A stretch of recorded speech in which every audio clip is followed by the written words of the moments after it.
इतना चिंतन क्यों? क्या ये निर्णय इतना कठिन है? क्या आपको कोई संदेह है कि ये आपकी और हमारी ऊर्जा से उत्पन्न हुए पुत्र नहीं है?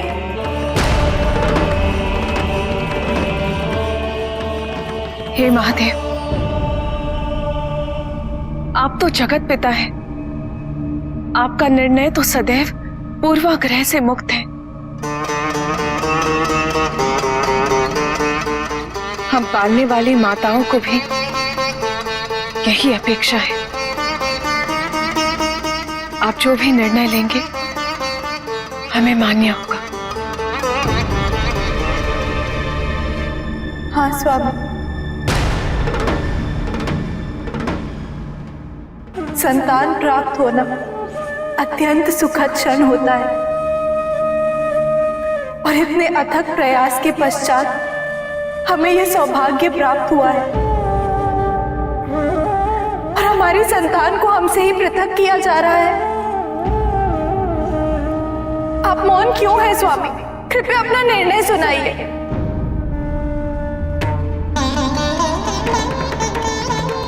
मैंने तुम सबके भावार्थ को सुन लिया है।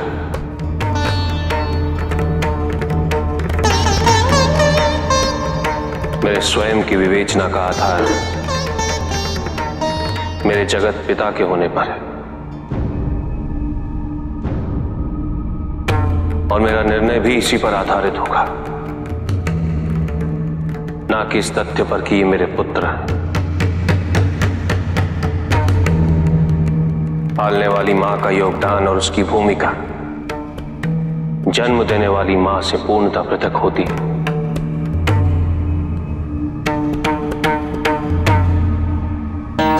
जन्म देने के फलस्वरूप मां का अपनी संतान के प्रति जो महत्व उत्पन्न होता है वो स्थायी है, शाश्वत है।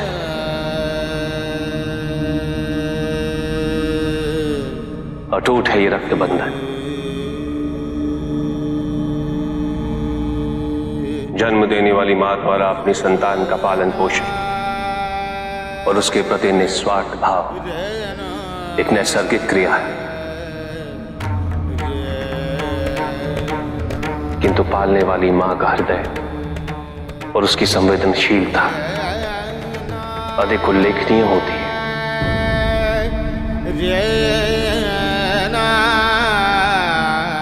क्योंकि उसे उस शिशु के साथ एक नवीन संबंध स्थापित करना होता है।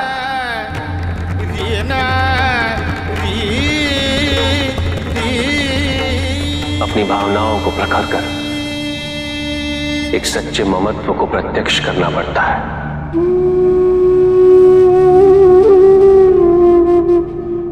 जन्म देना एक नैसर्गिक क्रिया है, किंतु बिना जन्म दिए किसी दूसरे की संतान को अपनी संतान के समान प्रेम करना, उसका पालन करना,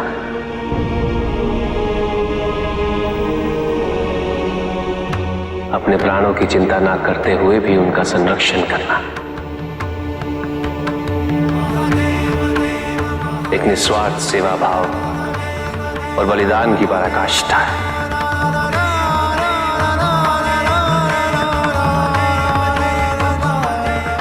इसीलिए मैं पुनः इस कथन की पुष्टि करता हूं कि पालने वाली मां का स्थान जन्म देने वाली मां के स्थान से सर्वोपरि है।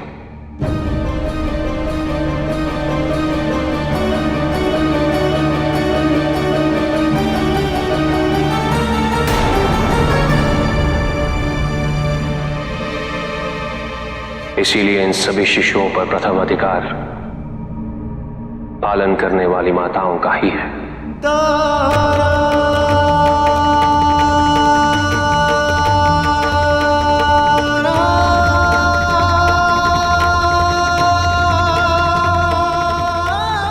आपके इस निर्णय से हम धन्य हुए महादेव।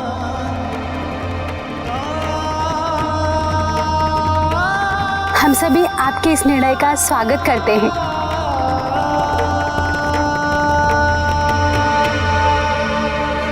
मैं भी महादेव के इस निर्णय का स्वागत करती हूँ।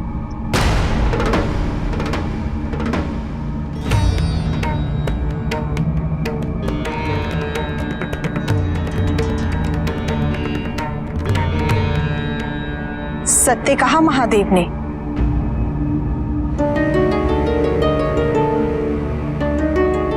पालने वाली मां की भूमिका जन्म देने वाली मां से अधिक महत्वपूर्ण होती है।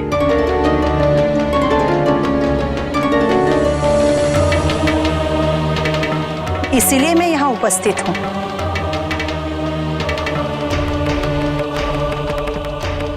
इन शिशुओं पर मेरा भी उतना ही अधिकार है जितना कि इन कृतिकाओं का। कुछ समय के लिए ही सही महादेव, लेकिन मैंने भी इन्हें धारण किया था। इनके ऊर्जा रूपी पिंड को मैंने भी संरक्षण प्रदान किया था।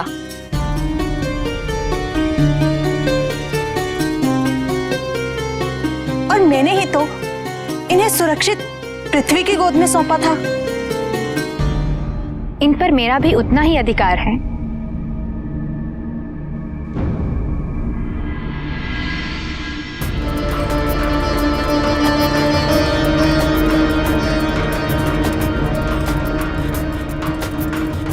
महादेव, आप ही ने गंगा से कहा था कि उस ऊर्जा पिंड को पार्वती के अलावा यदि कोई अपनी गोद में धारण कर सकता है तो वो मैं हूं। मैंने उस पिंड को यदि अपनी गोद में धारण ना किया होता तो समस्त संसार उसकी तपश से भस्म हो जाता। मैंने संसार और पिंड दोनों की रक्षा की है।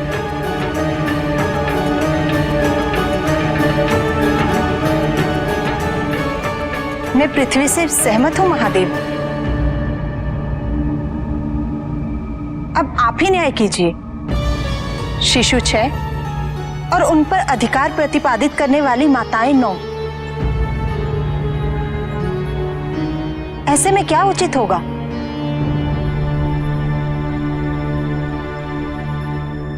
यदि प्रश्न न्याय का है तो इन शिशुओं पर गंगा और पृथ्वी का भी उतना ही अधिकार है जितना पार्वती और कृतिकाओं का है।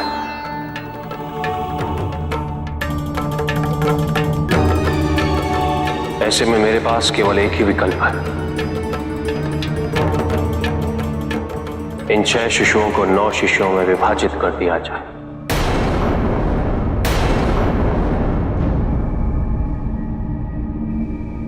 ऐसे में हर मां के पास एक एक पुत्र होगा तो द्वेष की स्थिति उत्पन्न ही नहीं होगी। उचित है प्रभु, तो अविलंब ही आप इन्हें विभाजित कर दीजिए। हमारा ममत्व इनके स्पर्श हेतु ललायित है।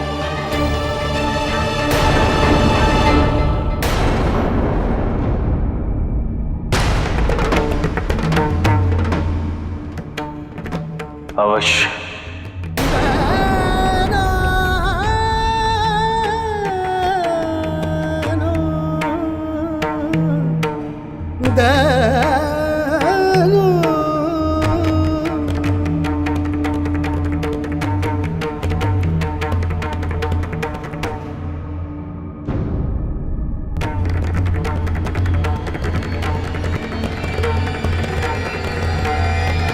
ऐसा ना करे प्रभु।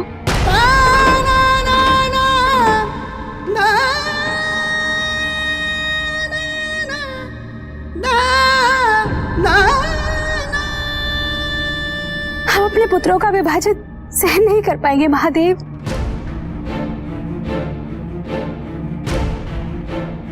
क्यों नहीं? इनके विभाजन से आपके पुत्र आपके पास ही रहेंगे। किंतु हम इनके अंश से पृथक नहीं होना चाहते महादेव।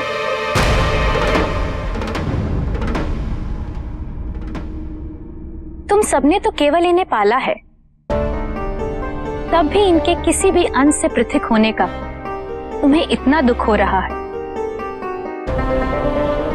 तो सोचो, इनकी जननी को इनसे संपूर्ण पृथक होने पर कितनी वेदना सहनी पड़ रही होगी।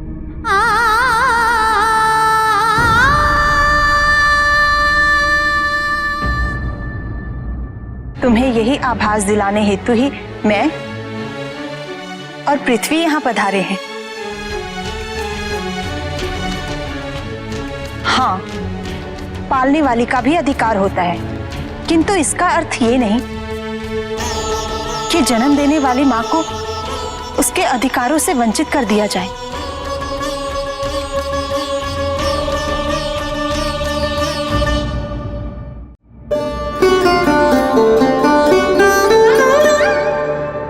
क्षमा कीजिए देवी, हमसे बड़ी भूल हुई है।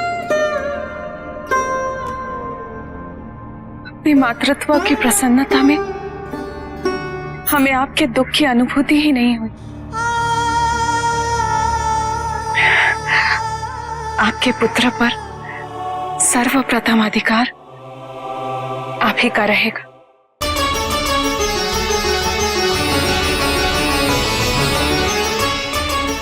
सत्य है देवी, यदि आप इन्हें जन्म ही नहीं देती तो हमें इन्हें पालने का अवसर कैसे प्राप्त होता।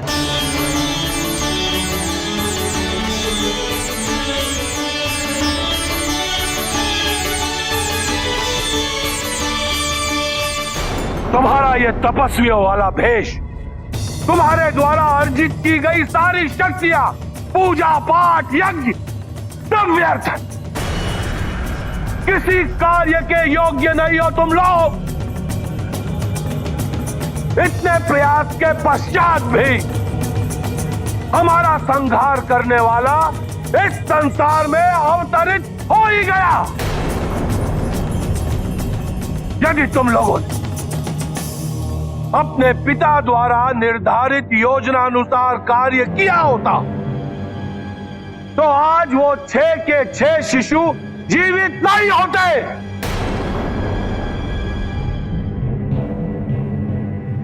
परंतु अब हमारा जीवित रहना असंभव हो गया।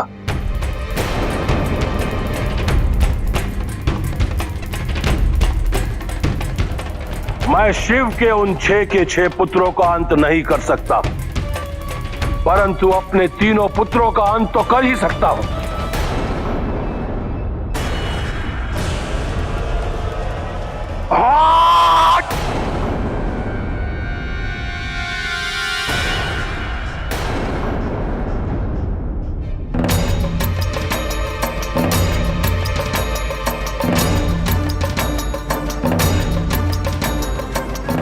मैं तुम तीनों का अंत भी तो नहीं कर सकता।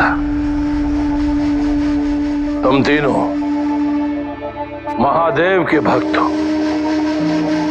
तुम्हारे प्राणों की रक्षा के लिए महादेव साक्षात प्रकट हो जाएंगे। पिताश्री, हम आपका ध्यान एक महत्वपूर्ण तथ्य को आकर्षित करना चाहेंगे। शिवपुत्र आपका वध नहीं कर सकते।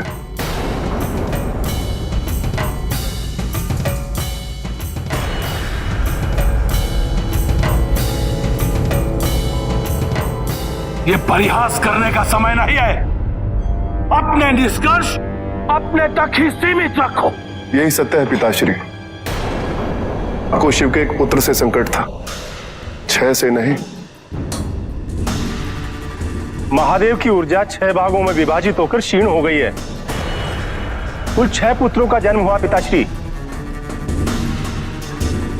अब वो आपको हानि नहीं पहुंचा सकते।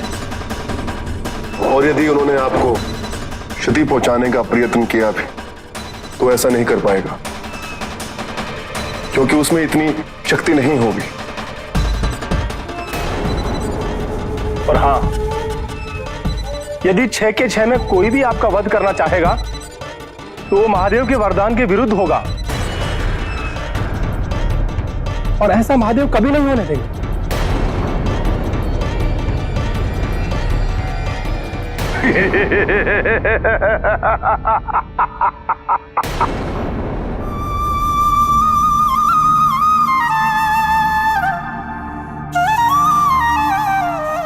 ये लीजिए आपके पुत्र।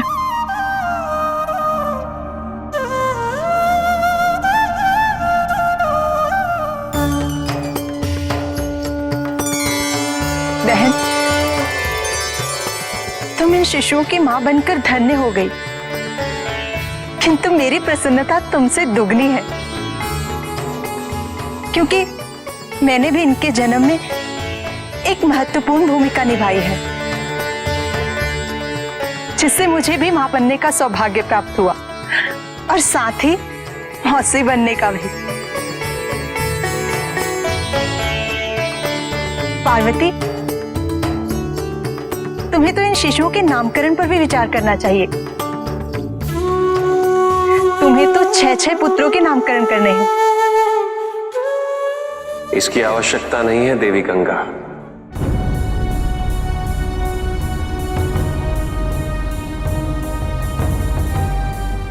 क्योंकि ये 6 नहीं, अपितु एक ही बालक है।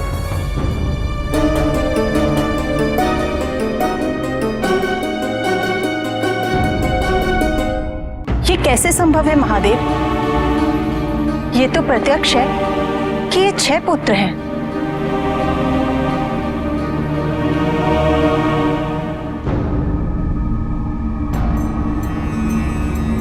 जन्म के समय की परिस्थितियों के पूर्णतः विपरीत होने के कारण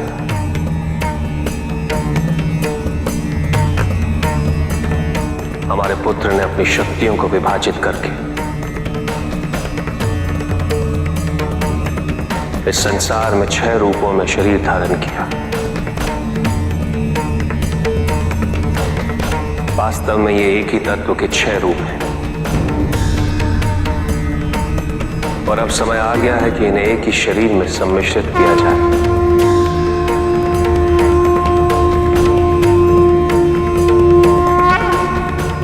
एक कुशल योद्धा में शौर्य, धैर्य, धर्म, कर्म, क्रोध और क्षमा जैसे 6 गुण होना अनिवार्य होते हैं।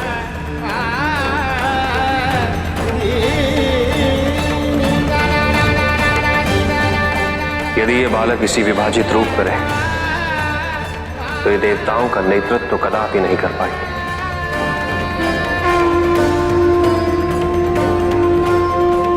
इनका एक होना सृष्टि के उद्धार हेतु और इसके जन्म के उद्देश्य की पूर्ति हेतु अनिवार्य है।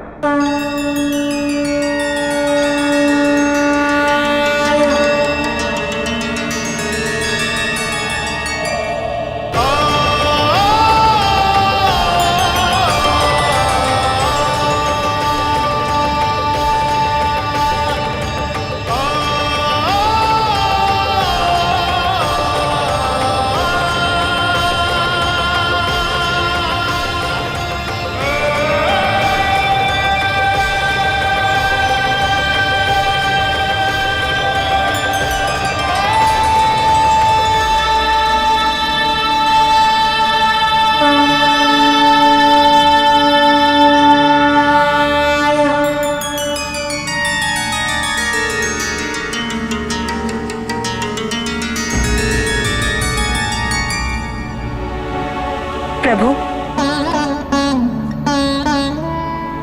इस दिव्य बालक की सभी माताएं यहाँ एकत्रित हैं। यदि इसी समय इसका नामकरण कर दिया जाए तो ये हमारे लिए सौभाग्य की बात होगी।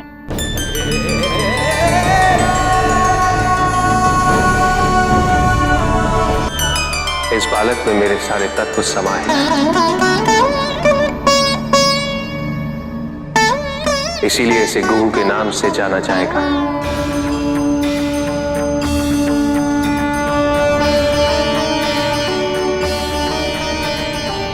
पार्वती ने इसे जन्म दिया है। तदुपरांत यह स्कंद के नाम से प्रसिद्ध होगा।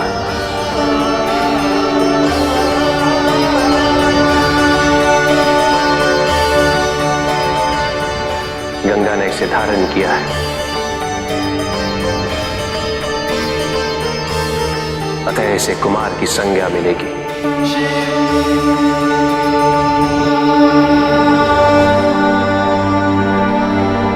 और कृतिकाएं द्वारा पोषित और संरक्षित होने के पश्चात इसे समस्त संसार में कार्तिकेय के नाम से संबोधित किया जाएगा।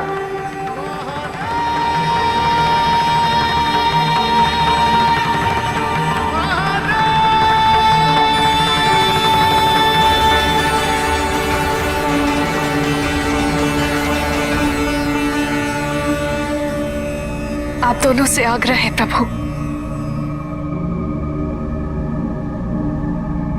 आप इस अलौकिक बालक को अपनी गोद में धारण कीजिए।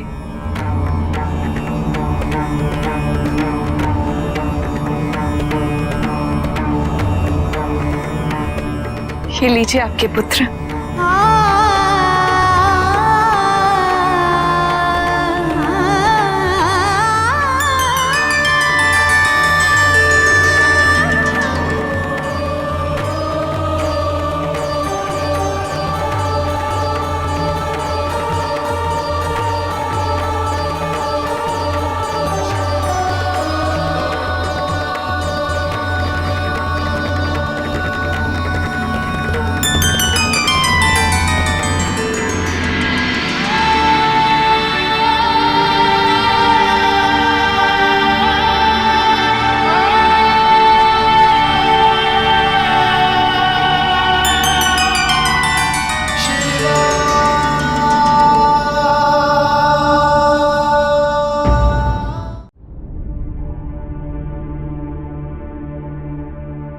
मुझे क्षमा करना पार्वती। कार्तिकेय की रक्षा हेतु मुझे उसकी मां की भूमिका निभानी पड़ी। नहीं दीदी, क्षमा प्रार्थी तो हम हैं।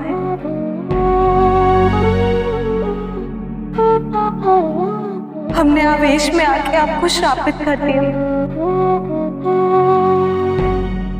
किंतु अब हम विवश हैं। हम अपना श्राप वापस नहीं ले सकते। गंगा,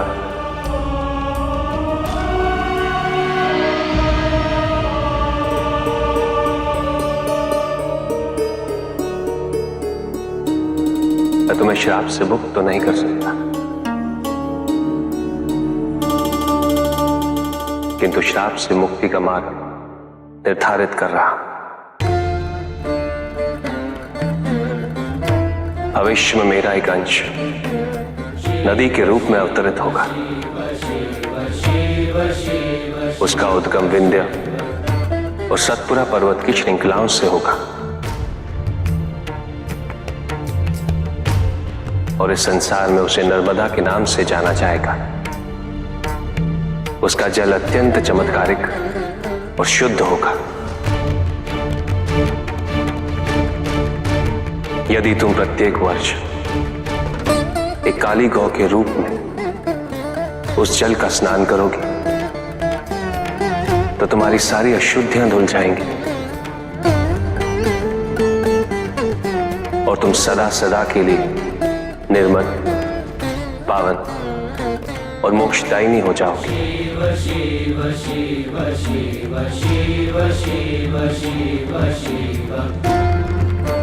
इस मार्ग को प्रशस्त करने के लिए मैं आपकी आभारी हूं महादेव।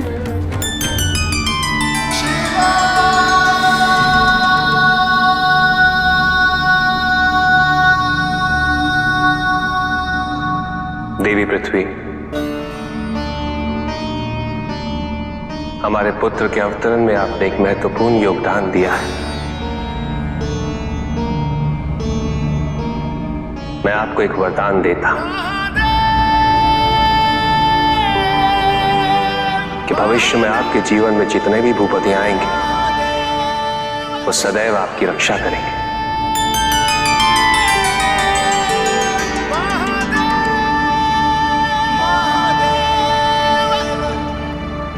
सभी देवतागण आपके पुत्र के दर्शन के लिए कृतिका लोक में पधारे हैं।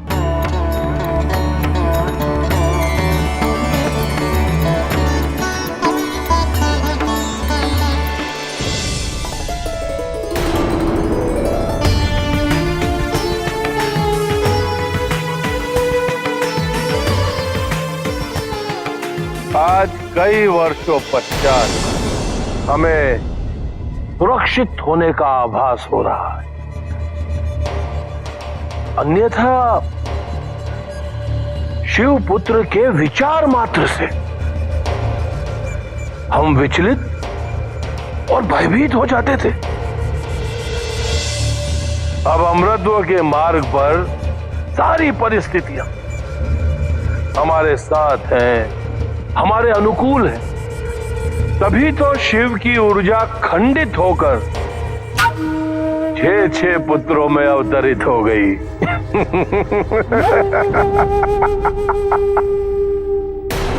तारकासुर,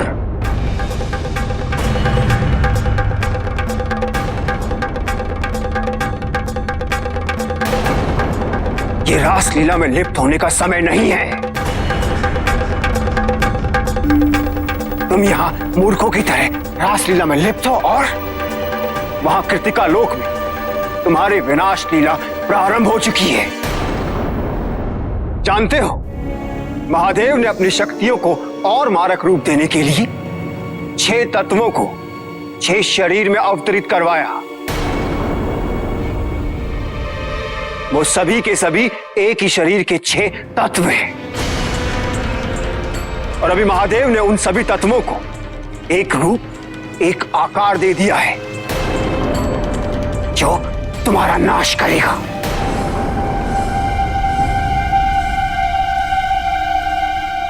महादेव की लीला को समझ पाना सभी के लिए संभव नहीं है तारकासुर, किंतु अब भी तुम्हारे पास समय है। हमारे सुझाव और चेतावनी को ध्यान में रखते हुए तुम इसी समय महादेव की शरण में चले जाओ। वो बहुत कृपालु हैं। हमें पूर्ण विश्वास है वो तुम्हें अभी भी क्षमा कर देंगे। नहीं, हम ऐसा कदापि नहीं होने देंगे। ना मैं महादेव की शरण में जाऊंगा, ना ही अपनी मृत्यु को समीप आने दूंगा। इससे पहले कि वो शिवपुत्र किसी भी कार्य में सक्षम हो, मैं उसका अंत कर दूंगा।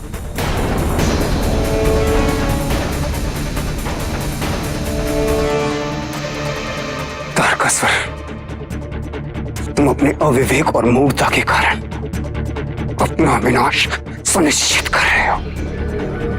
सुनिश्चित।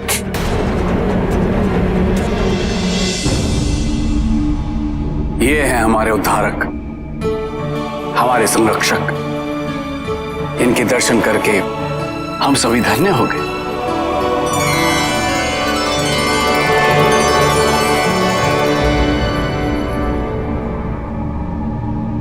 माता,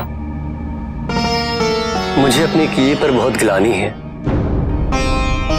कृपया मुझे क्षमा कर दीजिए। हमने आपको और समस्त देवगण को अत्यंत कुपित अवस्था में श्राप दिया था।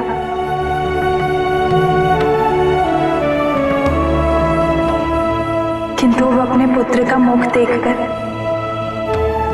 हमारा मन क्लेश मुक्त हो चुका है।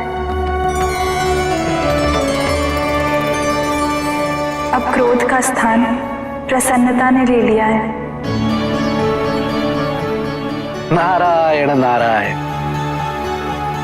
माते, कितनी मनमोहक छवि है आपके पुत्र की।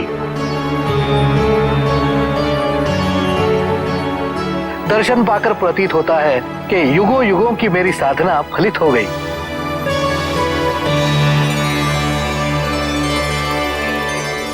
किंतु प्रभु, पुत्र को लेकर कैलाश कब लौटेंगे? समस्त गण शिवपुत्र के दर्शन हेतु ललायित हैं। कार्तिकेय के आगमन से सारा कैलाश हर्षोन्माद से चहक उठेगा।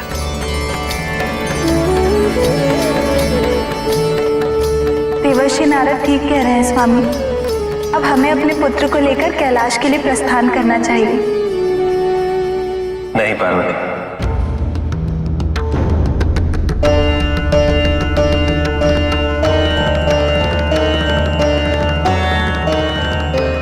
कार्तिकेय के कैलाश आगमन में अभी समय शेष है।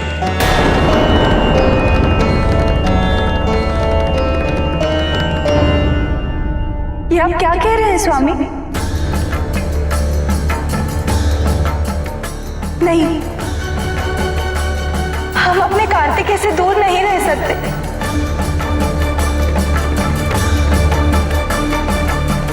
कदापि नहीं।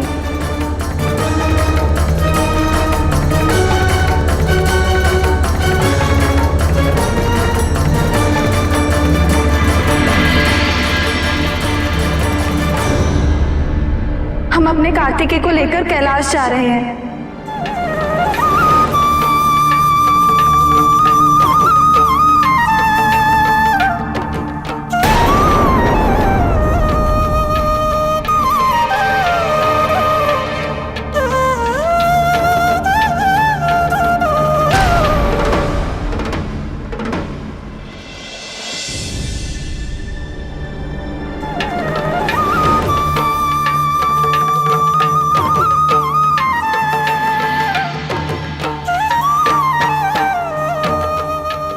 रुक जाओ पार्वती।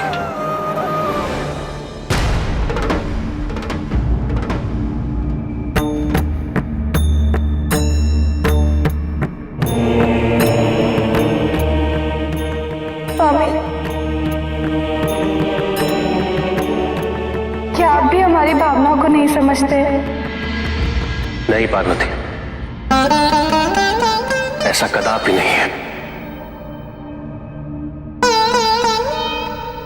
कदाचित इस बालक के जीवन यथार्थ के बारे में तुम्हें पुनः अवगत कराना अनिवार्य हो गया है।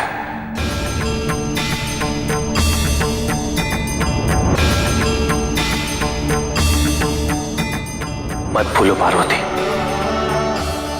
इस बालक का जन्म सृष्टि पे एक पूर्व निर्धारित घटनाक्रम के अनुसार हुआ है।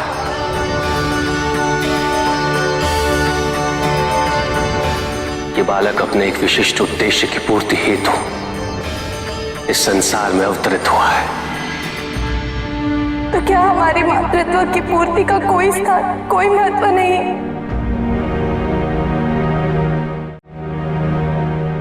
पार्वती, अवश्य है,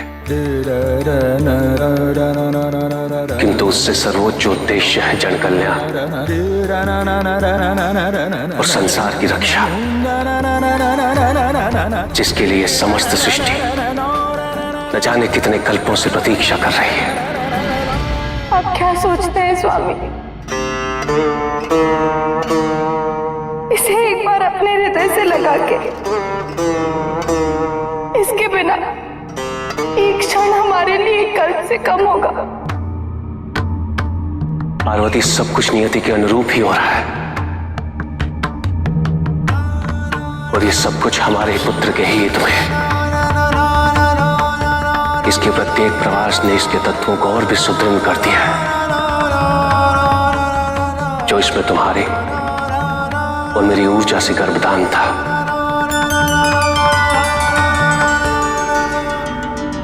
अग्निदेव द्वारा इसका वहन करने से इसमें अग्नि तत्व का समावेश हुआ।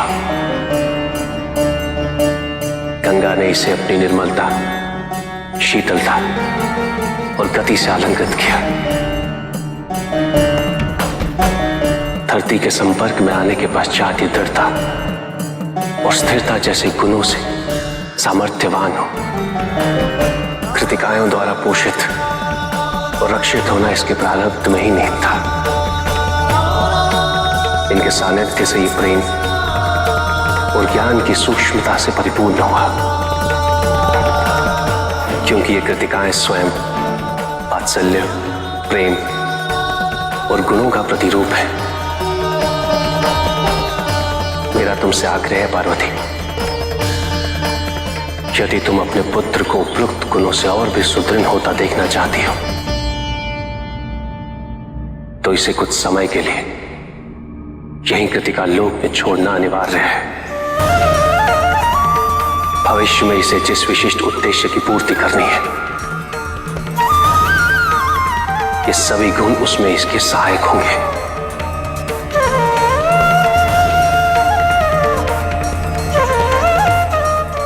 आपका ये निर्णय एक मां को मान्य नहीं है स्वामी,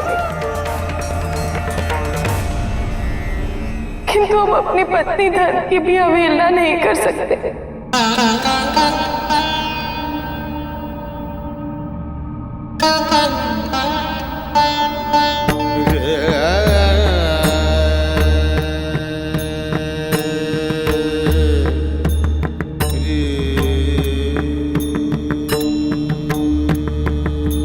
मैं तुम्हारे ममत्व की व्यथा से पूर्णतः अवगत हूं पार्वती। किंतु सृष्टि के कर्तव्य से ना मैं विमुख हो सकता हूं और ना तुम।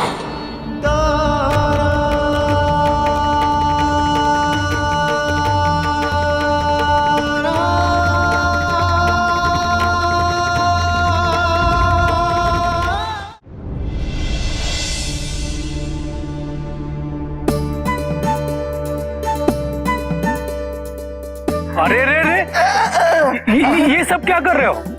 सुना नहीं नारद मुनि ने क्या कहा था? कुमार कार्तिकेय नवजात है, वे फल कैसे ग्रहण करेंगे? इतनी सी बात तो तुम्हें स्वयं सोचनी चाहिए थी।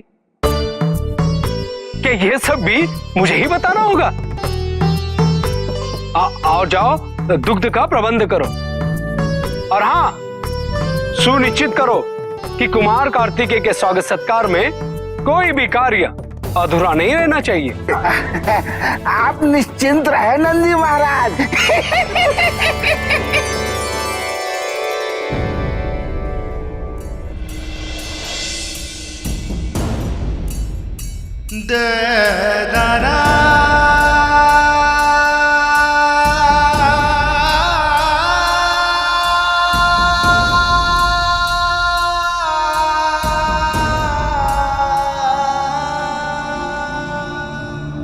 का पालन पोषण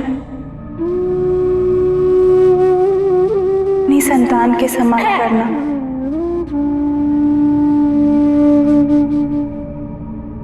महादेव और पार्वती की संतान समझकर नहीं,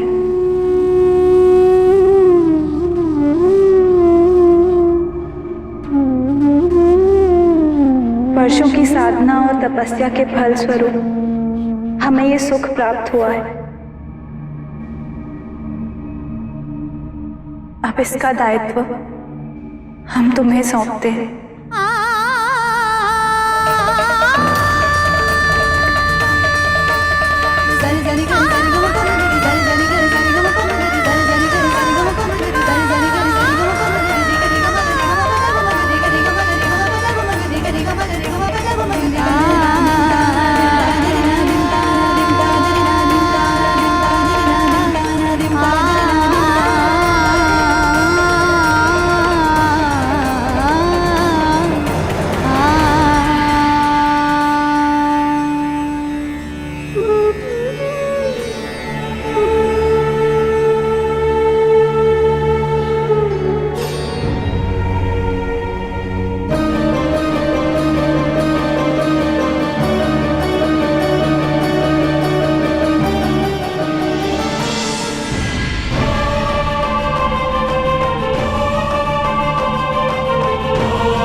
महादेव,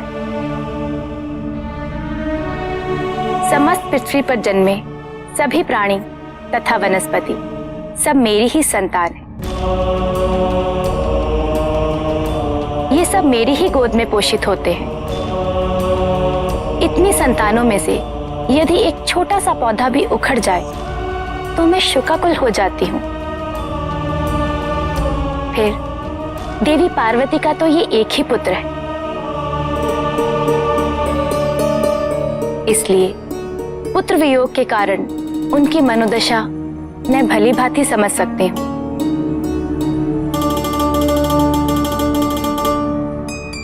मैं आपसे प्रार्थना करती हूँ कि आप माँ पार्वती के पास जाएं। इस समय केवल आप ही उन्हें संभाल सकते हैं।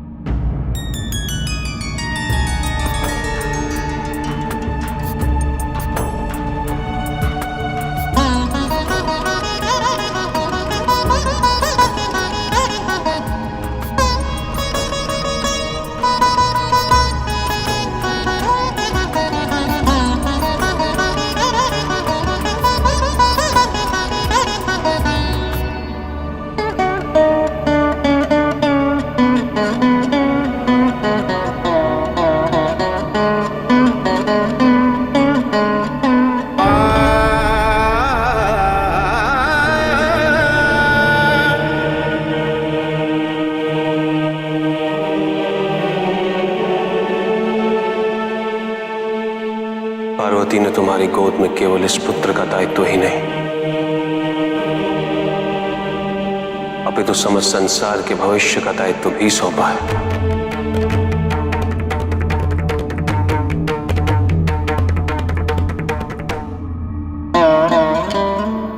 हमारे पुत्र का जन्म जिस महान उद्देश्य की पूर्ति हेतु हुआ है, उसके लिए तुम्हें इसके संरक्षण और पोषण हेतु तत्पर रहना होगा।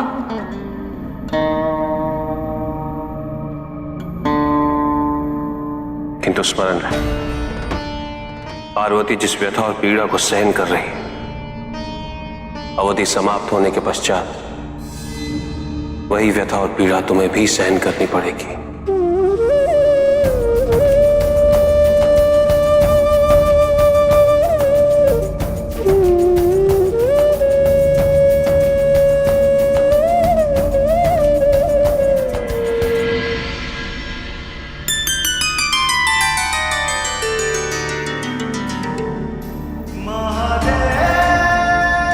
कल्याण।